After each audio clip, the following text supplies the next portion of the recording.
오늘 본문은 예수님께서 말씀하신 비유입니다. 비유의 내용은 이렇습니다. 한 부자에게 청지기가 있었습니다. 이 부자는 청지기에게 자신의 모든 재산을 관리하도록 맡겼죠. 그런데 어느 날 이 주인에게 이 청지기가 주인의 재산을 허비한다라고 하는 소리를 듣습니다. 그 소리를 듣고 주인은 청지기를 해고시킵니다. 해고당한 청지기가 뭘 했냐면 주인에게 빚진 자들을 다 부릅니다. 그리고 그 빚을 탕감을 해줍니다. 여러분, 세상적으로 옳지 않은 방식이죠. 이 청지기 행동은 책망받아 마땅한 행동이었습니다. 그런데 주인은 그 청지기를 책망하지 않습니다. 오히려 그 청지기를 지혜롭다라고 칭찬합니다. 그것이 오늘 비유의 내용입니다. 여러분, 청지기의 행동은 옳지 않은 것이었습니다. 그런데 주인은 이런 청지기를 책망하지 않고 칭찬합니다. 그 주인이 이해가 되지 않습니다. 그래서 이 비유는 보통 난의 비유로 불려집니다. 이해가 되지 않는 거예요. 주인의 돈을 허비하고 그리고 나서 해고당하자 다시 그 주인에게 빚진 자들을 불러서 청지기가 주인에게 빚진 자의 빚을 탕감해 줍니다. 주인의 돈을 허비해서 해고된 자가 다시 또 주인의 재산을 허비시키는 거죠. 그런데 그런 잘못한 청지기를 주인이 책망하지 않고 칭찬을 합니다. 왜 주님은 이런 난해한 비유를 말씀하셨습니까? 그것은 이 비유를 통해서 우리에게 가르쳐주고 싶은 것이 있기 때문에 그렇습니다. 그것이 무엇입니까? 두 가지라고 생각합니다. 첫째로 오늘 비유가 우리에게 가르쳐주는 것은 인간은 누구나 죽는다는 것을 가르쳐주는 거죠. 여러분, 청지기는 주인에게 해고되어서 모든 것을 다 잃었습니다. 우리도 이 청지기처럼 모든 것을 잃게 되는 날이 옵니다. 그것이 언제입니까? 그것이 죽음이지요. 죽음은 우리의 모든 것을 잃게 합니다. 여러분, 세상에 100% 확실한 진리가 있습니다. 그것은 이 세상의 모든 인간은 죽는다는 겁니다. 간혹 자신은 죽지 않을 것처럼 생각하고 살아가는 이들이 있습니다. 그러나 모든 인간은 반드시 죽습니다. 왜냐하면 그것은 하나님이 만드신 창조 질서이기 때문에 그렇습니다. 히브리서 9장 27절 말씀입니다. 한 번 죽는 것은 사람에게 정해진 것이요 라고 말합니다. 한 번 죽는 것은 사람에게 정해진 것입니다. 누가 그것을 정하셨습니까? 하나님이 정하신 거죠. 때문에 인간이 죽는 것은 하나님이 정하신 질서입니다. 때문에 모든 인간은 반드시 죽습니다. 창세기가 50장까지 되어 있는데요. 창세기 1장 1절은 뭘로 시작합니까? 태초에 하나님이 천지를 창조하시니라. 창조로 시작합니다. 창세기 마지막은 50장 26절입니다. 그 마지막은 무엇으로 끝납니까? 요셉의 죽음으로 끝납니다. 창세기는 창조로 시작해서 죽음으로 끝납니다. 이것은 무엇을 말합니까? 하나님께서 창조한 모든 것은 반드시 죽는다는 것을 말하는 거죠. 하나님이 그렇게 만드신 겁니다. 여러분, 성경에서 가장 오래 산 사람이 있습니다. 누군지 아시겠어요? 무드셀라입니다. 969세를 살았습니다. 굉장히 오래 살았죠. 여러분, 무드셀라는 969세를 살았지만 그도 결국은 죽고 말았습니다. 사람은 더 살고 덜 살고 차이만 있을 뿐이지 모든 사람은 반드시 죽는 거죠. 오늘 비유는 우리에게 그것을 가르쳐 줍니다. 청지기가 해고되어 모든 것을 잃은 것처럼 우리도 모든 것을 잃을 날이 온다는 거죠. 모든 것을 잃은 날 죽음이 우리에게 온다는 것을 말합니다. 때문에 우리는 반드시 인간은 다 죽는다는 것을 인정하며 살아야 합니다. 중세의 수도자들은 만날 때마다 메멘토 모리라고 하면서 인사했습니다. 그 뜻은 반드시 죽는다는 것을 기억하라라는 말이죠. 반드시 죽는다는 것을 기억하라고 하는 것은 반드시 죽는 것을 인정하라 그런 말이죠. 여러분, 이들은 자신이 죽는다는 것을 인정하며 살았습니다. 우리도 마찬가지로 모든 인간은 또 나도 죽는다는 것을 인정하며 살아야 합니다. 오늘 비유는 그것을 가르쳐 줍니다. 또 오늘 비유가 우리에게 가르쳐 주는 것은 죽음 이후를 준비해야 한다는 것을 가르쳐 줍니다. 여러분, 모든 사람은 다 죽습니다. 그러나 죽음으로 끝나서는 안 되는 거죠. 죽음 이후를 준비해야 합니다. 오늘 비유가 그것을 가르쳐 줍니다. 여기 청지기는 주인에게 해고됩니다. 해고되자 살 길이 막막합니다. 땅을 파자니 힘이 없고 다른 사람에게 빌어먹자니 부끄러웠습니다. 그래서 이 청지기는 자신이 살 다른 길을 찾습니다. 그것이 뭐냐면 주인에게 빚진 자들의 빚을 탕감해 주는 것이었습니다. 그래서 기름 100마를 빚진 자를 불러서 50말로 적게 하고 탕감해 줍니다. 밀 100석을 빚진 자를 불러서 80석으로 탕감해 줍니다. 이 청지기 행동은 정말 잘못된 것이요. 지금식으로 말하면 장부를 위조한 것입니다. 이 청지기 행동은 책망받아 마땅합니다. 그런데 주인은 그를 책망하지 않고 오히려 지혜롭게 했다라고 칭찬합니다. 우리 8절 말씀을 한번 보시죠. 8절 말씀 보시면 주인이 이 옳지 않은 청지기가 이를 지혜롭게 하였으므로 그를 칭찬하였으니 잘못한 청지기 그를 책망하지 않고 주인은 그를 칭찬합니다. 여기 칭찬했다라고 하는 것은 그냥 일반적인 칭찬이 아니라 격하게 칭찬했다는 것을 말합니다. 오늘 주인이 한 칭찬과 같은 단어가 로마서 15장 11절에 나옵니다. 로마서 15장 11절입니다.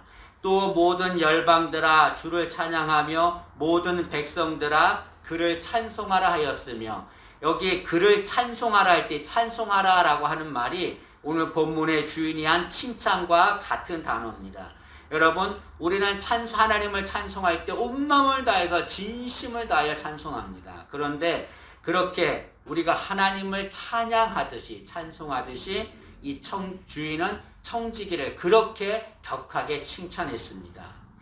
여러분, 이해가 되지 않아요? 이해가 되지 않습니다. 왜 잘못한 청지기를 주인은 이렇게 칭찬합니까? 그것도 그냥 칭찬이 아니라 격하게 칭찬합니까? 그 이유는 그 청지기가 자신이 해고된 이유를 준비했기 때문에 그렇습니다.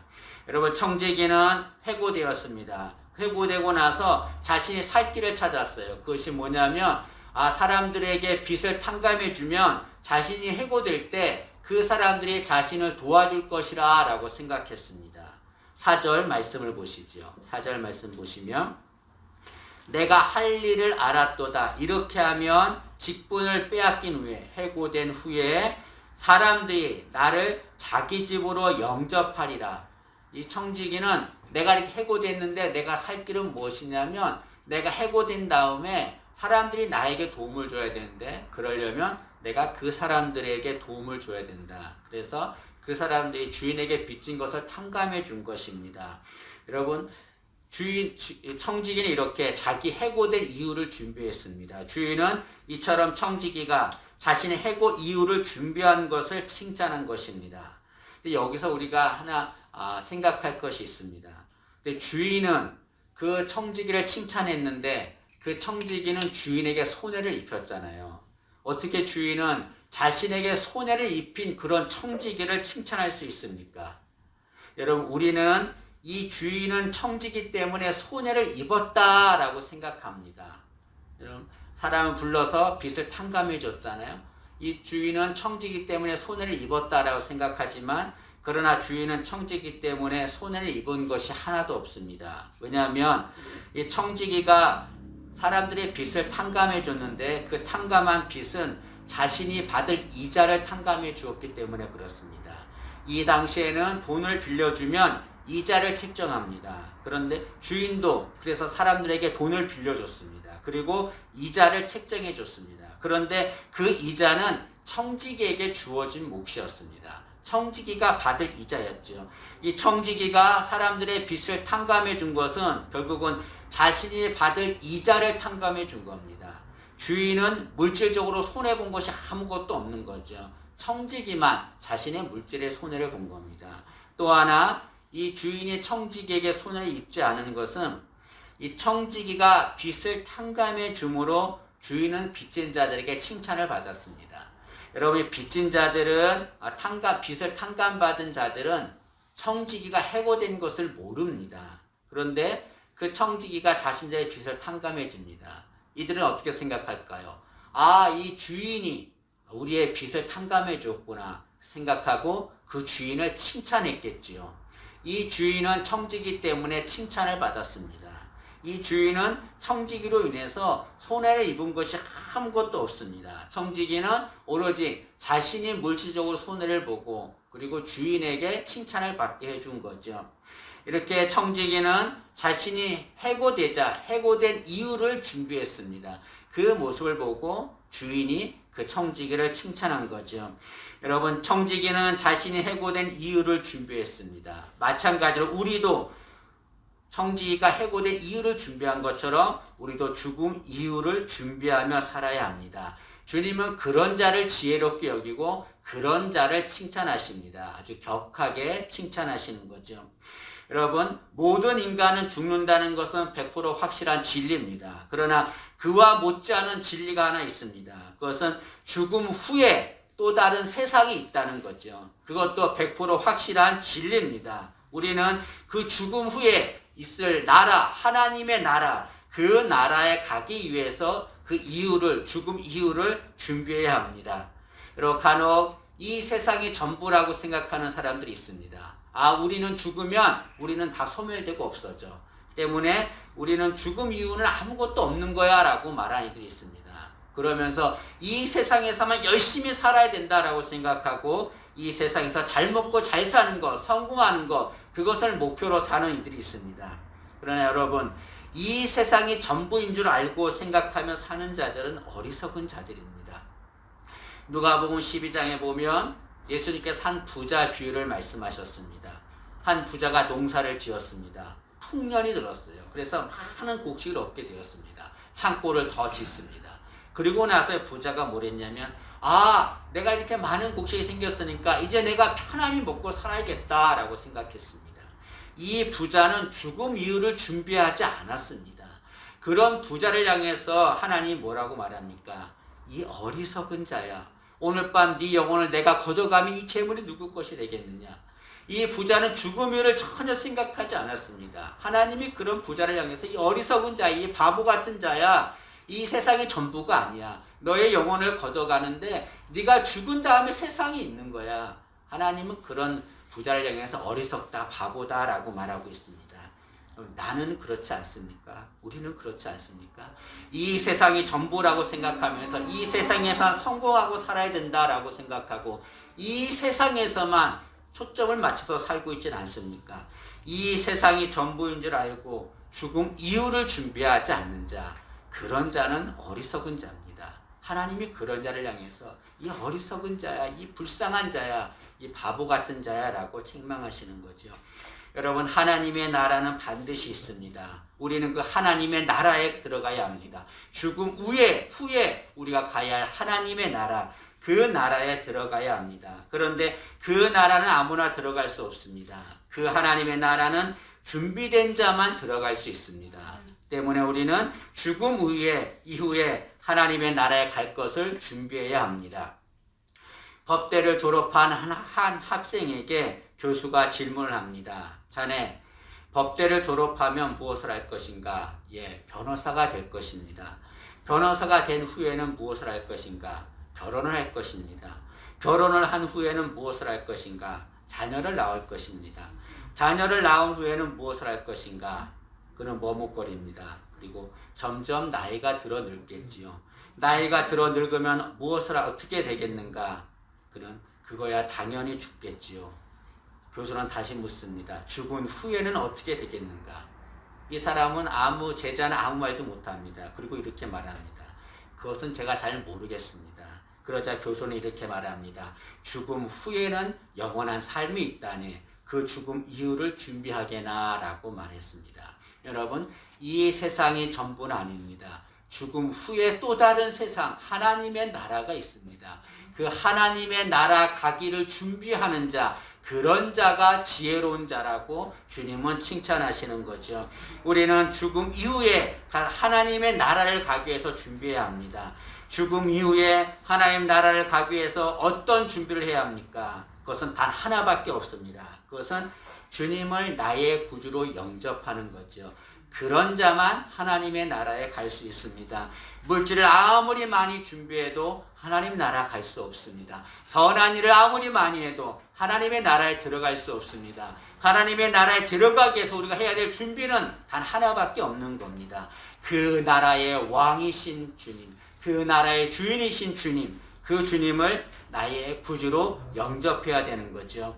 여러분, 청지기는 자신이 해고되었을 때 자신을 맞아줄 사람들에게 최선을 다했습니다. 자신이 받을 이자를 다 탕감해 주었습니다. 받지 않았습니다. 마찬가지로 우리도 지금 죽음 이후에 우리를 맞이할 분은 주님이십니다. 그 주님에게 우리는 최선을 다해야 합니다. 그 주님을 나의 구주로 영접하며 그 주님을 위해서 살아야 합니다.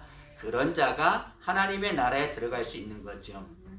저는 서두에 메멘토 모리를 말했습니다. 반드시 죽는다는 것을 기억하라. 메멘토 모리. 그러나 우리가 또 하나 기억해야 될 것이 있습니다. 그것은 메멘토 도민입니다. 주님을 기억하라는 거죠. 여러분, 우리 이 세상에 살면서 나는 반드시 죽는다는 것을 기억해야 합니다. 또 하나 기억해야 될 것은 죽음 이후에 나를 기다리시는 주님이 계시다는 것, 그 주님을 기억하며 살아야 합니다. 우리가 하나님 나라 갈 때에 주님 우리를 맞이할 것입니다. 기쁨으로 맞이하고 우리를 영접할 것입니다. 죽음 이후에 우리를 맞이할 주님, 그 주님을 기억하고 그 주님을 영접하며 사는 우리가 되어야 될 줄로 믿습니다. 주님은 그런 자를 지혜롭게 여기고 칭찬하십니다. 우리 모두가 다 죽음 이후를 준비하는, 그래서 기쁨으로 주님 나라에 가서 주님을 만나기를 소망하는 우리가 되기를 진심으로 소망합니다. 기도하겠습니다. 하나님 은혜를 감사합니다. 인간은 모두 죽습니다. 죽음으로 끝나지 않고 죽음 이후에 또 다른 삶이 있습니다. 그 하나님의 나라를 가기를 소망하며 준비하는 저희들 될 수 있도록 은혜를 주옵소서. 주님을 나의 구주로 인정하며 그 주님을 위해서 최선을 다해 사는 저희들 되게 도와주옵소서. 나중에 주님 나라 갔을 때에 부끄럽지 않는 모습으로 주님 만날 수 있도록 은혜를 주옵소서. 예수님의 이름으로 기도합니다. 아멘.